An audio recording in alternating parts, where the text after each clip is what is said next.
Hi, everybody. I'm so glad to see you again.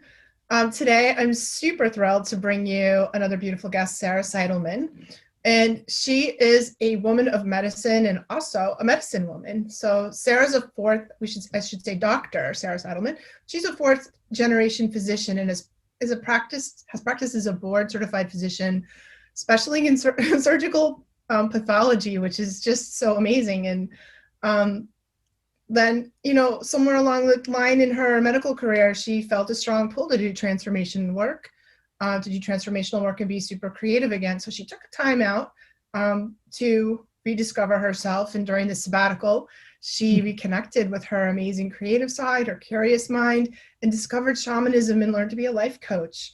Wow. And she's got this beautifully impressive body of work, which I recommend that you check out. So in the past 10 years, she's authored 6 books and has a new one called How Good Are You Willing to Get? That's super inspiring. I wanted to jump right on a copy of it. And it also comes with a deck of cards, like a little oracle deck. And she's also created transformational retreats all over the world, and even right where she lives in the Midwest. And I think that I love Sarah's work because she's really focusing on how do we feel good. And I think as empaths, we really need to know that, because a lot of times, sad to say, I'm sorry I'm about to say this, all you empaths, but a lot of times we identify with being sort of miserable and feeling stuck and full of misery. So feeling good is where it's at, I think, in 2021. So thank you so much for being here, Sarah. Thanks, Lisa, for having me. Yeah, amen. It's time to feel good. It is time to feel good. It's so hard for empaths to feel good. Like, I don't think until we really learn a lot about how to manage our sensitivity, I think most empaths feel sort of miserable. What do you think about that? I think that's probably where I ended up. And I'll just talk a little bit about so when I was practicing medicine for about 20 years, and kind of gradually over time, I started feeling more and more lousy at work and disconnected from the work that I was doing. And ended up, as you said, taking a time out. I took a little sabbatical, and it turned out to be pretty radical because that summer I started spending time outdoors. And as empaths know, like when we're outdoors, we feel a lot better. It's a kind of, and it had been years since I had really had any time to be extended time outside with kids and working full time. And it was just, just hammer time all the time. So that summer, it just reopened this magical world of nature and the animals. And I stumbled into this ancient concept that, the animals that cross our path may have messages for us, which at the time, Lisa, it sounded so crazy to me. I was like, what? Like, what? If this is true, like, why hasn't somebody told me this? Like, I pretty much thought I knew everything about the world at that point, being 42 and such. I was so wise. And I was in such misery. Although it was exciting to be taking a break from my practice, I was really scared because I was like, I can't go back there if I can't find a way to make this fun again, to make this like livable again. And so I started to play with these ideas. Okay, let's just see, like, if an animal crosses my path, I'm just going to see what its message might be for us. I'm going to open up to this because I don't know, like if this is crazy. And so that summer I ended up stumbling into, I was like, I'm just open. Who's the first beastie who's going to show up, hit me. And that summer I walked into this store. It wasn't even in nature that this happened. I walked into this store, and hanging on the wall, there was this giant taxidermied walrus head. Which was kind of odd, and it was giant, and it was just very arresting. And I remember just thinking, whoa, like, okay, that's an animal right there. And I left, and then I ended up going back because it was just like, okay, maybe that was the one, because it was just like kind of started bothering me, like, okay, it's the walrus, so go back there. So I went back there, and I was just kind of, like wandering around, like, if you have a message for me, Mr. Walrus, like, could you hit me now with the message? And there was no like bolt of lightning, and it didn't speak to me in that moment. But what I ended up doing was I just sort of became curious. So I went on YouTube, and I was like, okay, I need to learn more about walruses. And I went and watched a YouTube video, and it was like, if you've ever watched walruses, I mean, this was just fantastic. They were all just like like laying on the beach, completely like grounded, completely like, you could tell that these walruses did not give a damn about anything in the future. Like they weren't like, oh my God, we're going to run out of clams. Like, they were just so relaxed and just so utterly themselves. And then the other thing is I noticed in the information that I read about them was that they're apex predators, meaning they have little to no competition in the natural world besides humans. And, rarely a polar bear will tangle with them, but they don't really have natural competitors. And I put those two things together and I thought, okay, maybe if I could manage to fully be myself, Sarah, and just completely accept things and relax, and then maybe I would have no competition should I choose a different career. Wow. And I was like, wow, that thought made me feel really good. And I pretty quickly plunged back into anxiety because, anybody who knows, if you've gone through a major, you've gotten divorced, you've had somebody close to you die, you've been diagnosed with a significant illness. You're in it. I was definitely on that hero's journey and it was not easy, but that helped me tremendously. And I started listening to all the messages that started coming. And once you tune into the animals coming in your life, it's like, oh my gosh, I had no idea how many there were and all the ways they can come through dreams and through Facebook. Sometimes people, you'll see donkeys 3 times and it's like, okay, I'm listening. Like, what are you trying to tell me here? And so that began a journey to thinking maybe there was something different I could do with my life. That would be more in alignment with kind of my soul's calling. And I started a podcast about animal spirits. And oh my goodness, I learned so many beautiful things. So yeah, the beasties can really help us out. I love that. I have a theory that empaths have a special connection with animals. And I don't know, like I was like as an empathic child, I was so odd. And I grew up in the 60s and 70s, 80s. And like back then you couldn't talk about, like, I was so psychic. I was one of those psychic empathic kids, like I see dead people, children, and I just found humans so odd and scary. And, their energy didn't match. So the energy that I was feeling from them and what they were saying and presenting it didn't match.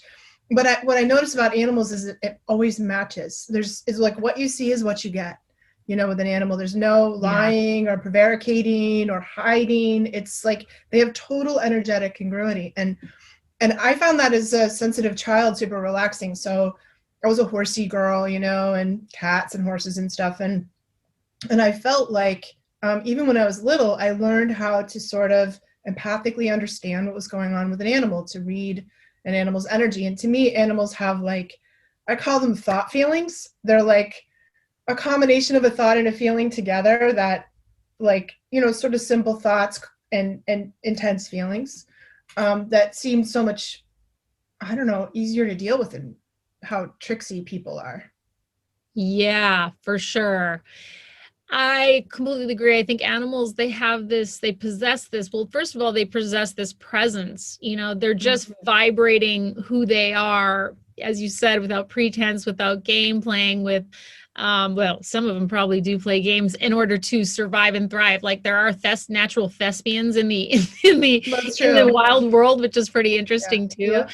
But I think there's an honesty and an innocence that the wild animals have, and which we humans are not so innocent. And so I think spending time with them and connecting with their spirit, their energy, just on an ordinary level, is so healing and restorative for us frequently. They're just such wonderful teachers.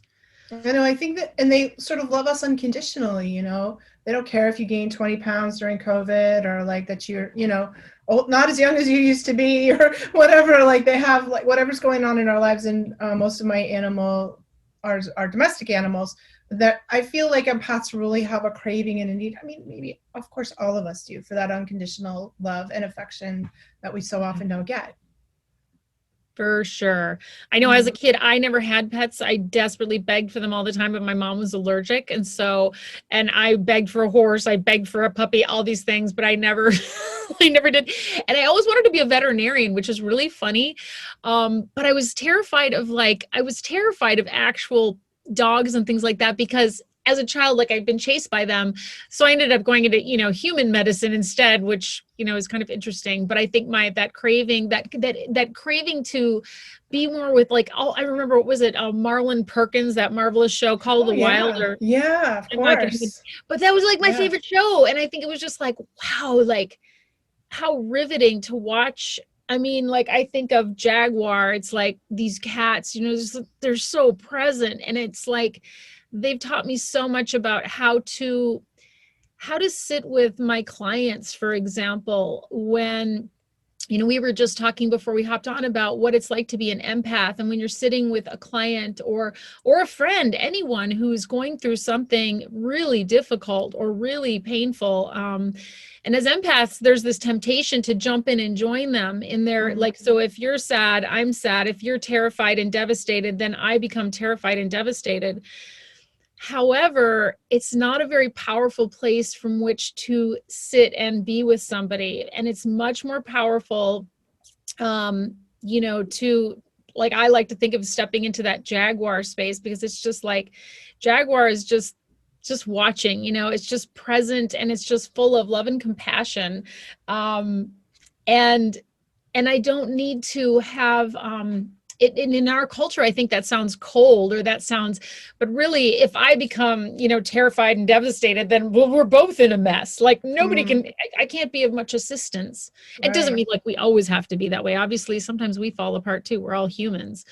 I Yeah. love that. I love that. It's like the jaguar. So what you're talking about and sort of the essence of shamanism and the way that you're working with the beasties, I love it that you call them that, is that we can sort of consciously take on the attributes that they have, Yes. right? And we do that way. And it's sort of like really what we're doing as shapeshifters, if we're doing shapeshifting, is to shamanically, is to take on the attributes of those animals so we can utilize the power or the presence that they have in case of jaguar, every animal has sort of really clear, strong spiritual qualities or attributes or animal qualities that we're absorbing or we're embodying in a way, right? That's how you're Yes. talking about it.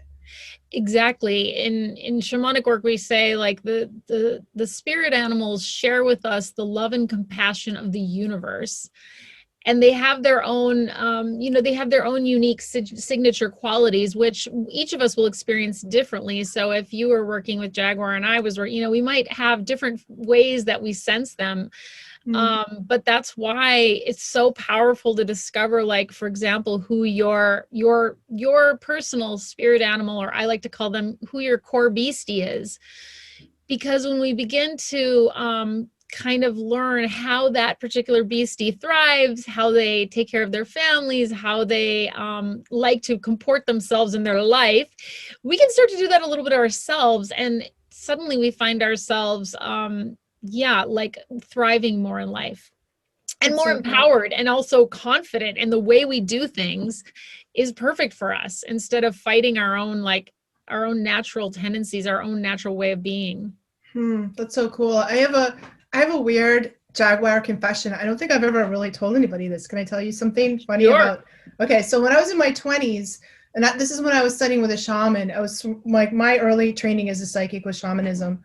So I was in college, and I was having I've always been a dreamer, so I dream a lot. I remember my dreams. I have lucid dreams, and I've always had nightmares. So I was going through this series of nightmares and being chased, like the kind of normal ones.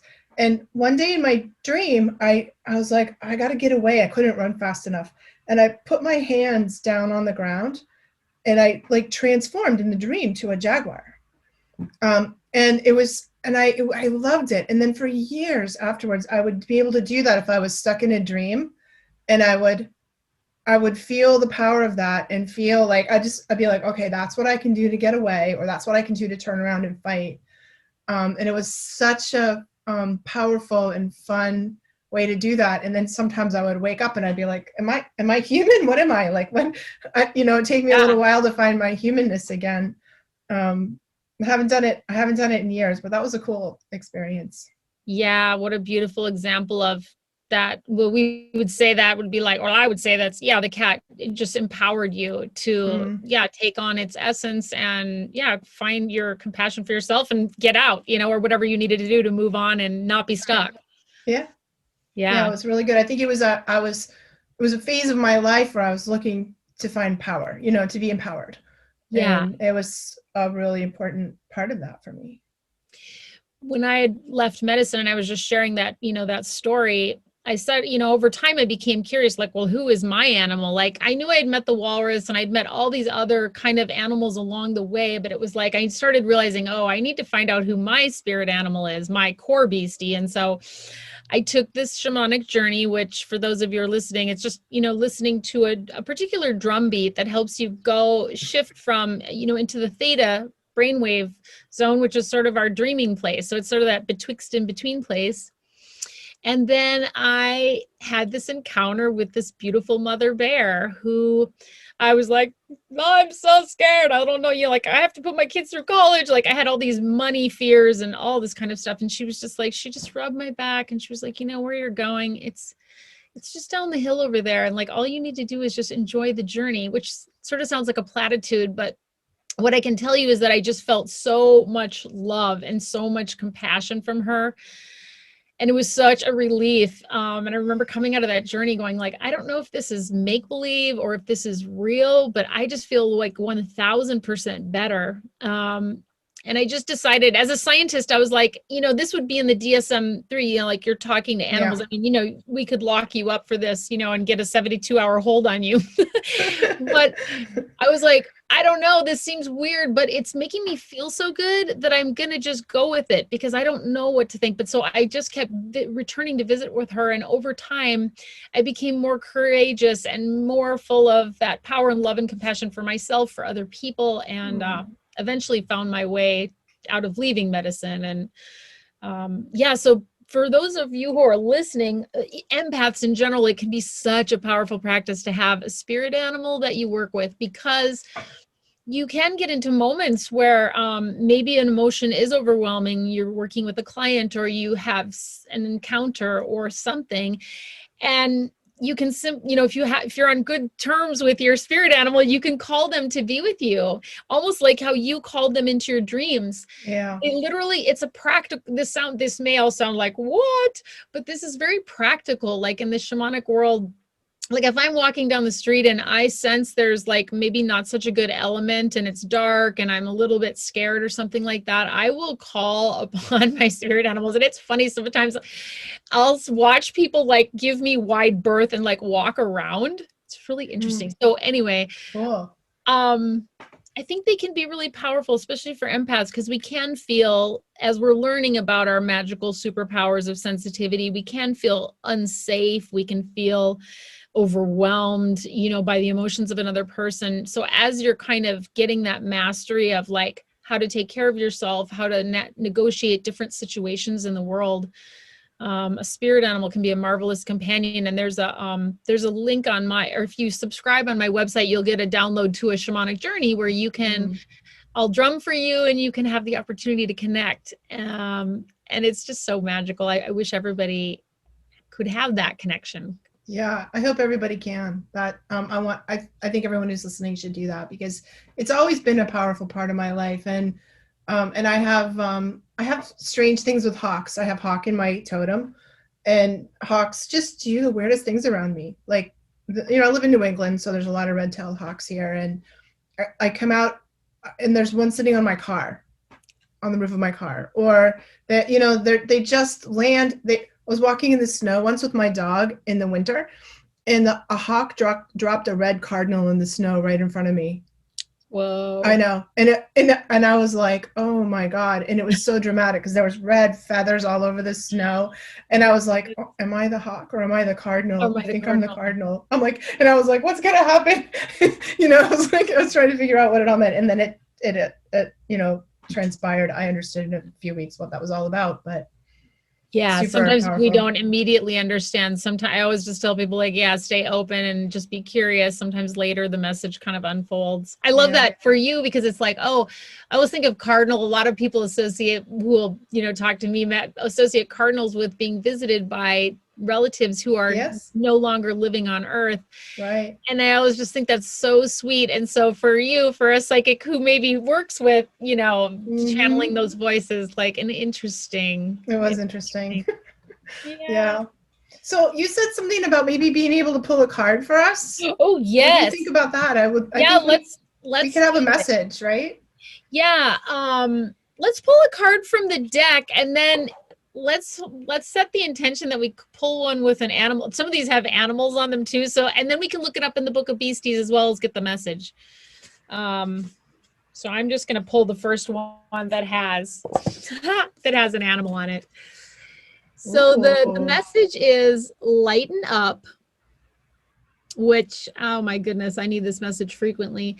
And for this deck and the book, the daily kind of meditation guide that goes with it, the How Good Are You Willing to Let It Get deck, I collaborated with my spirit animal, my core beastie, Alice, who is an elephant. So her message from this card is, permit yourself occasional lionish bouts of moodiness, but never lose track of your precious inner jackass. And she says, is there some way that you're taking yourself too seriously? And then there's a prayer, dear God, connect me to my sense of humor so I take myself a little less seriously. Sometimes as like a highly sensitive healer of the world, I can get all caught up in myself and taking myself so seriously, and it's just like, oh my goodness, that's never a fun place for me to be. So that's Alice's message, and then maybe I'll just read a little bit. So if you're listening and you're listening to this recording, just presume that this message from Lion is for you. And see, I always say, take what you like and leave the rest. I'll read a little bit from the book, just like one paragraph. Yeah. So the themes from Lion in my Book of Beasties. And I always say this, like, this is what I receive from Lion, but what you've received from Lion as an empath is equally as significant. So again, this is just my take on it, what was shared with me, but you probably have got your own messages. So again, take what you like and leave the rest. The themes are determination, stamina, fellowship, and confidence. Lion saunters in with supreme confidence and fire in her eyes to remind you that you can rely on yourself and your abilities. If you have been feeling slightly hesitant, Lion is here to give you a luminous dose of Lion aplomb, and it's time to own your own power, which is what we've been talking about. Once committed to a hunt, Lion's motto is, success is already mine. This isn't to say that you've got to do it all alone. The Lion's pride is made up of 2 to 3 males, many females, and all their young, and they thrive only when each plays his or her part. It's the females, or the lionesses, who take most of the intense physical and exhausting aspects of the hunt on. And each member of a lioness's hunting party understands and plays her role, herder, chaser, or attacker. And together they round up even the most wily and challenging prey and bring them home for dinner. Designed for this work, they relish making the kill. Lion accepts that while you may bear greater obligations in some areas, as long as everyone is manning their post, all will be well. Both glory and responsibility must be shared. And if you show up and commit to your part and invite Lion to join you, you will share in your pride's victory. If you've been working yourself to exhaustion, be sure to restore yourself with a regular deep sleep. And then there's a whole other page on like chakras and how it might relate to work or your relationships or your creativity, etc. Cool. Great book. I was going to say there's this beautiful, when I just went to South Africa right after my sabbatical began, it was like that fall. And we drove up, we landed at this like game drive place, and they're like, oh, we still have time. If you can quickly change, we'd get you out to the bush. And we're like, okay. So we ran and, got out there, and we joined this other Jeep, and we were like, okay. And then they just stopped and turned off the thing, and it was really quiet for a while. We were just like, what's the deal? And then the guy goes, and he points, and like right next to us, but we didn't even notice them, was this huge pile of like 16 I may be overcounting that. I don't know. It looked like a lot. It was maybe it was more like 8. In my mind, it was a lot of female lions sleeping in a heap. And they were so still, except every once in a while you'd see like a little tail flicker or like an ear wiggle or something like that. And they were just sleeping like no tomorrow. And that day I was like, oh my gosh, I just had this massive like understanding that for myself, how hard I had been working, you know, that as women, as females, this is how I related it to myself, that we have to rest. Like the lionesses, they do this massively hard work, and they will have their feast after a kill. And what they were doing, the rangers explained, they will sleep for up to 24 hours after a big kill. So for me, it was like, I just realized I was not giving myself nearly enough rest in my life. You know, I'd just been going full bore for so long, and it was time to rest, and that was okay. You know, in our culture, there's this kind of story that, you know, like, you know, we're on fire, you know, we're always doing things, we're so important, we're so busy, you know, and it's like, that's what the Beasties can really remind us of. No, rest is also really important. Yeah, totally. I love that. I love that story, and it's such a great message. And I think there's sort of like a matter of pride, if you don't mind the pun, since we're talking about lions, about how busy we are, you know, like, and we can get too caught up in that, and it's not really good for you. Absolutely. Like, I'm so important. It's like, really? Are you?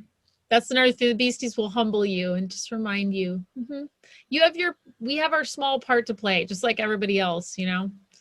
That's great. And just so wrapping up here, like, what can we do if people aren't familiar working with animals? Like, what's a good, or like spirit animals, what's a good place to start? How do we get in there? Well, at followyourfeelgood.com, going there and just, if you're open to that, doing a shamanic journey, that might feel scary. And if that feels a little scary, which it might, and that's okay, totally. I was scared myself. This book is a good kind of a primer, the Book of Beasties, and you can find this anywhere books are sold. And it has like an encyclopedia, but it also at the beginning shows you how to begin to get messages for yourself from the individual animals that are crossing your path. How to connect, how to help you find your kids with them. It's so wonderful when you know your families or your BFF spirit animal. Oh my gosh, because or your partner. It explains a lot, doesn't it? It explains a lot. And then you begin to respect them on a different level because you understand why they do things the way they do. Because they're a hawk or they're a hippopotamus. It's just like, of course, that's why you did that. And so it brings a lot of love and understanding to instead of like, we try to think we're all like each other. And so I think that's what the animals really help. So that would be a really great, I think, place to begin. And then you can just start playing with the messages that you're receiving. And as empaths, you guys are all hardwired to do this work. And it's so beautiful if you're starting a practice to be able to share them with your clients. For sure. So lovely. So. Well, thank you so much for your wisdom. We'll share the links to your website and your books in here, like, you know, just check out below the video and you'll see where they're all at. And I so appreciate the work you're doing in the world and connecting us with the wisdom of the Beasties. Thank you. So thank you for bringing that to us today. So good to see you. Thank you. Thanks, honey.